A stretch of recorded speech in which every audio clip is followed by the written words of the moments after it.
Unyil ka laso ya, masuk ke laso.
Assalamualaikum warahmatullahi wabarakatuh.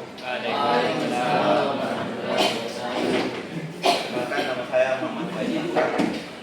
Dari perwakilan kelompok 1. Pada kesempatan kali ini saya akan menjelaskan tentang analisis gaya pada balok dalam kondisi statis maupun dinamis. Pertama yaitu kondisi statis. Kondisi statis adalah kondisi di mana balok ketiga tidak ditarik oleh gaya tambahan yaitu gaya tarik yaitu F.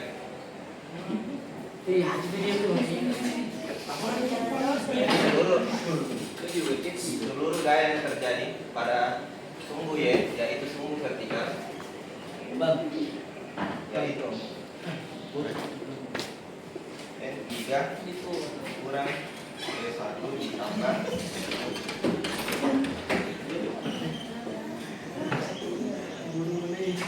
W3, yang dimana gaya normal pada balok ketiga dikurang dengan gaya berat pada balok pertama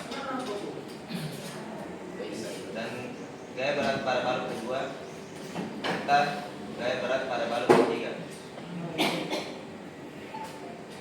dan dimana gaya normal itu selalu setara dengan gaya berat.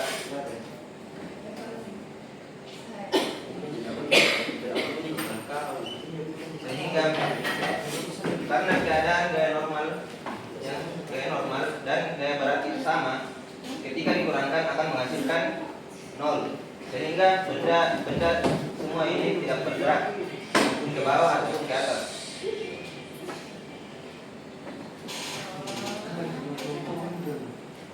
saya akan menjelaskan seluruh gaya yang terjadi pada sumbu X, yaitu sumbu horizontal.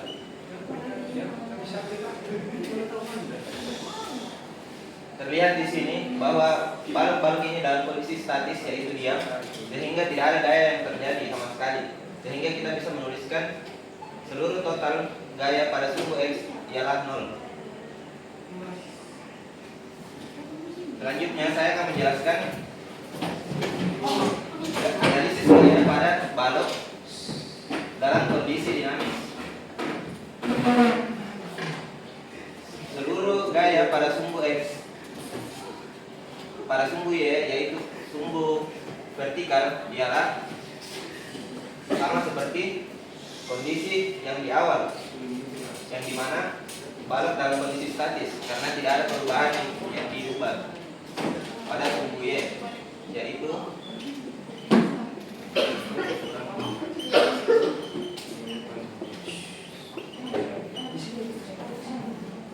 bisa dilihat gayanya tetap, seluruh gaya yang terjadi tetap sama karena memang kondisinya tetap tidak ada yang berubah pada sumbu Y.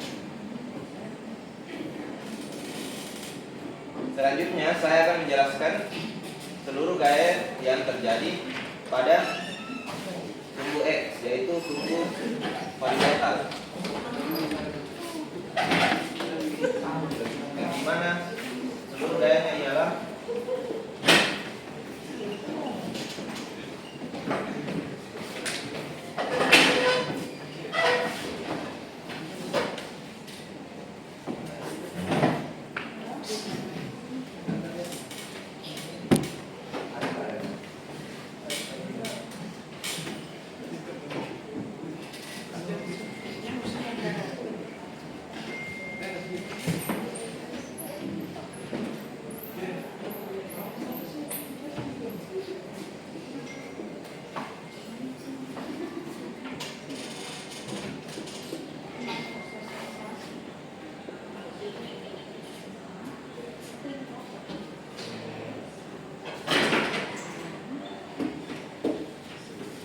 dimana seluruh gaya pada sumbu X pada balok dalam kondisi dinamis, yaitu F dikali cos theta, yang dimana theta adalah sudut dari gaya tarik di sini. Kenapa diberi cos? Karena cos ialah garis diagonal ini yang kita bisa sebut dengan D, dan garis horizontal ini yang kita bisa sebut H. Jadi bisa dilihat semakin besar sumbu theta, yaitu semakin jauh kondisi garis D pada kondisi garis H akan menyebabkan penurunan gaya yang disebabkan ke arah horizontal. Dan pengurangan F1, F2, yaitu setiap gaya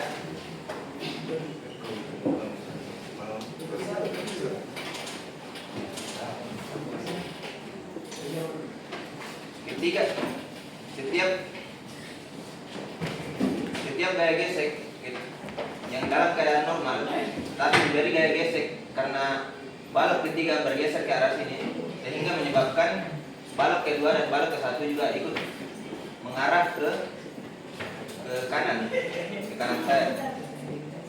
Sedangkan karena gaya gesek, karena keadaan tanah di sini diam, dan balok itu menariknya ke arah sini, sehingga menyebabkan gaya gesek berlawanan dari gaya tarik. Demikianlah yang saya dapat jelaskan. Apakah ada yang kurang dimengerti? Silakan ditanyakan seperti pengertian gaya-gaya tersebut atau hal yang lain. Silakan ditanyakan. Kurang ngerti semuanya. Ini kode ini. Lanjutannya kenapa N3 dikurang perhatikan tadi kenapa N normal itu dikurang sama kenapa gaya normal 3 dikurang sama perkenan. dua. Karena gaya normal itu sifatnya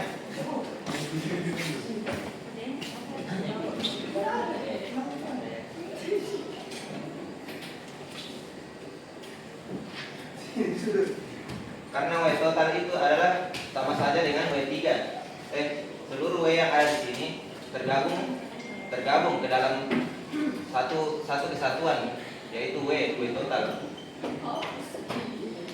Sedangkan gaya normal itu selalu sama dan berlawanan arah dengan gaya yang diberi, sehingga kita kurangkan. Kenapa bukan N2 dan N1? Karena N2 ini hanya bertumpu pada gaya berat W1 dan W2. Begitupun dengan N1. Mengerti? Apakah masih ada yang ingin bertanya? Saya kan saat kondisi di dalam sih itu FX berarti horizontal. Saat keadaan ditarik itu kan kamu pakai F itu apa? Gaya tarik. Iya, gaya tarik. Dikali cos T itu kemudian ditambah F1, F2, kemudian F3. Nah, dalam penjelasan itu tuh kamu katakan bahwa F3 itu berlawanan. Lanjut. Kamu katakan bahwa F3 berlawanan. Ya, setelah kita lihat rumus yang kamu paparkan itu, kenapa dia ditambahkan? Ayo, salah penulisan ini. Sebenarnya dikurangi. Jadi karena ada berlawanan, jadi dikurangi. Karena arah yang ke sana itu minus X, sedangkan arah ke sana itu positif X. Apakah sudah dipahami? So, kemudian, semisal kan ada 3 balok bertumpuk toh. Semisal cuma balok yang ketiga yang ditarik toh, misal balok yang ketiga ditarik. Kemudian balok yang ke satu yang kedua itu bakalan ikut atau bakalan jatuh? Jawabannya bakalan ikut. Sebenarnya sudah yuk tes. Karena sebenarnya benda balok 1 dan balok 2 ini sebenarnya dalam keadaan diam, tapi karena gaya gesek itu selalu berlawanan karena ada gaya ke arah sini, sehingga gaya awalnya diam yang sebenarnya menuju ke sana atau maksudnya diam ikut gaya ke arah sini. Belum paham ya? Belum. Jadi gaya yang bekerja pada benda 2 dan 1 gaya apa saja? Yang pertama itu ada gaya berat, yaitu E1, gaya normal, gaya gesek, dan balok ketiga itu gaya tarik. Sedikit lagi kan kau bilang pada balok 1 dan 2 itu ada gaya gesek. Kan dia tidak bersentuhan langsung dengan tanah. Kenapa ada gaya gesek? Maksudnya itu gaya gesek antara balok 1 dan 2. Kalau gaya gesek 2, gaya gesek antara balok 2 dan 3. Karena benda itu sebenarnya awalnya selalu diam. Jadi karena ada gaya gesek di sini, sedangkan balok ini bergerak, sehingga yang awalnya diam berlawanan menjadi bergerak. Paham kan? Tidak paham ya? Kan kalau ikut berarti tidak ada digeserkan. Iya, berlawanan sebenarnya benda itu semua sebenarnya awalnya diam tuh karena diberi gaya gesek di sini. Karena ini kan juga mengarah ke sini tuh. Jadi tadi ikut video sih berlawanan yang awalnya diam menjadi bergerak. Ini kenapa mengarah ke sini? Padahal karena gaya gesek itu kan gaya gesek selalu berlawanan tuh dengan gaya yang diberi. Karena ini ada ketarik sini sehingga gaya gesek tahan sih. Jadi kita bisa tulis begini ke arah sini. Karena ini sebenarnya dikurangi tuh. Kalau dikurangi artinya mengarah ke sini. Iya. Kan itu balok 1 dan 2 dia ceritanya mengikut dengan balok ketiga toh, mengikut. Berarti gaya gesek yang pada balok 1 dan 2 itu kemungkinan bisa dibilang tidak ada lah. Karena dia cuma mengikut pada balok ketiga. Nah, Iya, balok ketiga itu yang bergesekan langsung dengan tanah. Iya. Sebenarnya dalam konteks kalau misalnya dilihat misalnya dan dilihat ke arahnya apa semua total gaya yang mengarah ke sini sebenarnya tidak apa-apa tidak dikasih masuk juga yang F1 dan F1 dan F2 karena kan yang sebenarnya kan yang masuk itu apa gaya yang terjadi di seluruh ini yang di seluruh total di sini tuh apa yang terjadi tuh gaya yang di sini. Tapi kalau misalnya dari spesifik dilihat kalau misalnya di kan konteksnya dibilang tuh gaya FX itu apa yang terjadi ke arah ke kanan atau ke arah kiri, sehingga ditulis gini. Karena yang Mas itu tadi konteks kalau misalnya balok ini segera gaya apa yang terjadi itu beda ceritanya lagi. Kemudian satu untuk keseluruhan gaya yang terjadi pada saat kondisi dinamis itu bagaimana? Apa? Keseluruhan gaya. Terjadi Iya. kalau kondisi dinamis. Iya. Keseluruhan gayanya. Ini tadi dijelaskan yang FX. Maksudnya dinamis itu tuh maksudnya kayak dalam keadaan ditarik ini. Iya. Tadi sih itu diam. Maksudku setelah ditemukan di dalam keadaan horizontal dan vertikal atau kemudian bisa disimpulkan gaya keseluruhannya itu bagaimana? Bentuknya maksudnya sama dengan nol kah atau ada nilainya kan? Gitu. Iya, maksudku gaya keseluruhannya itu tuh setelah kamu gabungkan itu FY dengan FX mungkin terdapat gaya keseluruhan itu. Iya, sebenarnya terdapat gaya keseluruhan cuman tidak perlu kerja jadi aku tahu. Oke. Itu bisa ya. Oke, terima kasih telah mendengarkan dan bertanya. Sama-sama. Kalau ada lebih dan kurangnya mohon dimaafkan. Wassalamualaikum warahmatullahi wabarakatuh. Wah.